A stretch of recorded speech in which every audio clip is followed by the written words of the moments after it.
Hello and welcome back. This is video number 7.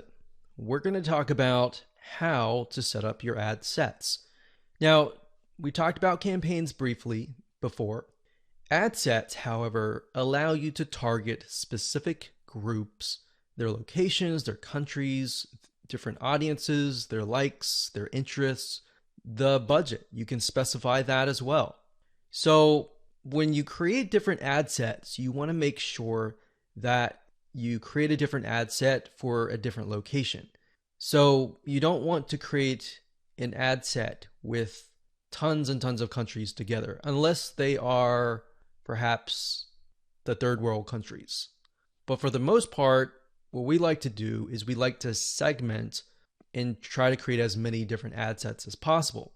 That way we kind of get more of a granular view of what's actually converting into page likes. So if we find out that maybe a specific city in a specific country is converting really, really well, then instead of targeting the whole country and losing money that way, you can instead target that specific city. And then your cost will actually drop because the engagement increases, right? So just keep that in mind when you create your ad sets. Now, Facebook is going to ask, what page would you like to promote? So in this case, you want to just click on that and specify that.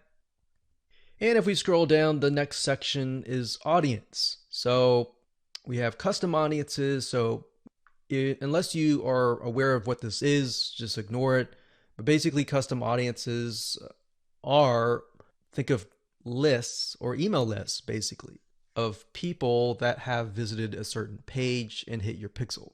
So if you do have a custom audience, you can enter that here. Now, for now, just ignore this. So if we scroll down further, it says location. So people who live in this location, everyone in this location, people recently in this location, or people traveling in this location. So that gives you a better idea of who to target. So if your product or service relates more to these, you may want to choose those. In this case, we always choose people who live in this location. A lot of times it will choose your country by default. So we're just going to click X here and it's going to say missing audience location. Now, in this case, we want to target the third world countries. So we've got Bangladesh here. And another thing that you have access to is regions. So if you click on browse, what Facebook will do is it'll list out regions. So we've got free trade areas, emerging markets, app store regions, the Europe area. So free trade, you can go to Asia down here.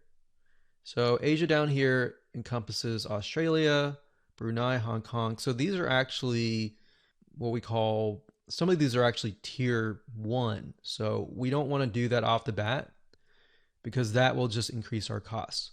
So what we like to do is, if you're not aware of what country to target, you can actually simply go to google.com, type in the keyword term, list of third world countries, and scroll down and just try to look for it. So it says third world countries 2019.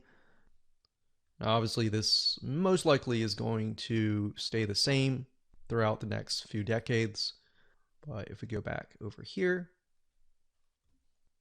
Okay, so I scrolled down the page and I found a list of third world countries. So we can see a list, we can see the population here. So what we could do is we could sort by population. So as you can see, I mentioned Bangladesh because Bangladesh actually works fairly well in our past campaigns. So we've got that, we've got Ethiopia, we got Congo, Tanzania, Myanmar is another one. Let's see, Myanmar.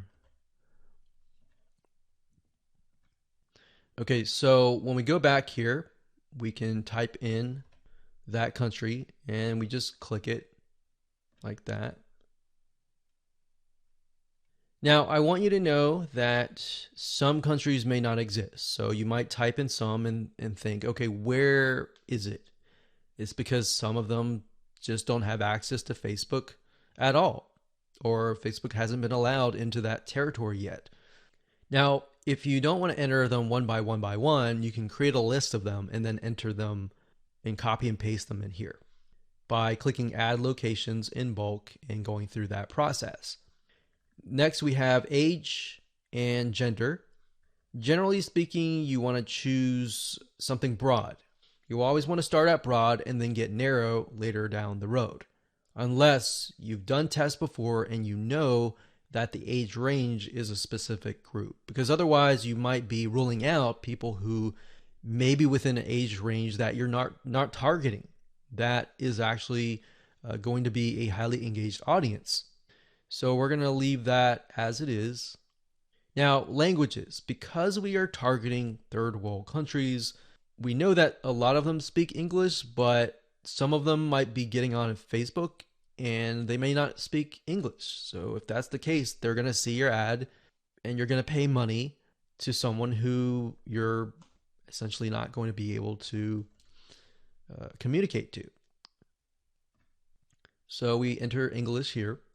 Next up, we have detailed targeting. This is very important as well because this will allow you to target on a granular level as to what people's interests are. Now, if you're not familiar with how Facebook interests works, this is basically how it works. So Facebook has what we call a Facebook tracking pixel. And these are pixels that are placed by website owners like us on our websites. And whenever somebody visits those pages, they are then pixeled, or Facebook sees them and they see them visiting, let's say, a barbecue website. So the people that you're targeting are actually interested in that particular interest. So there's different things you can target. You can target, we'll just type in motivational. So we got, you can see motivational quotes here. So that's one. Now, if you type that in again, motivational quotes, sometimes it'll give you suggestions and you can click suggestions and it'll give you a list of other similar interests that are directly related to this particular interest. And you can pick and choose those.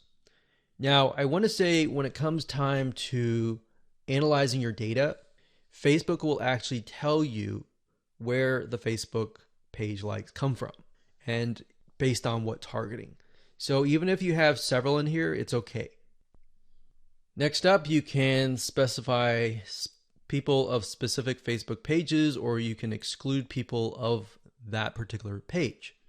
Next up, we have automatic placements. In other words, where do you want Facebook to show your ads to the right people? So automatic placements, what that means is Facebook will use their artificial intelligence to place your ads. If you click edit placements, you can then specify which places you want your ads to appear. So you can do all devices, which is highly recommended if you're starting out and you don't know just yet. It's better to start general than more specific, because if you start specific, you can't go backwards. It's kind of like taking an image and then making it small and cropping it and decreasing the size and just trying to get back to the bigger size. It doesn't work that way. So you got to start general and then move to specific. So just to keep things simplistic, we usually choose automatic placements because we're utilizing Facebook's extremely smart artificial intelligence. Okay, so we got optimization and spending controls. Usually just keep everything by default and click continue. And that's it. So that's all there is in terms of setting up an ad set. Now we can create an ad, which is the images, the content that you want to essentially put against each other and figure out what is actually converting. All right, we'll see you in that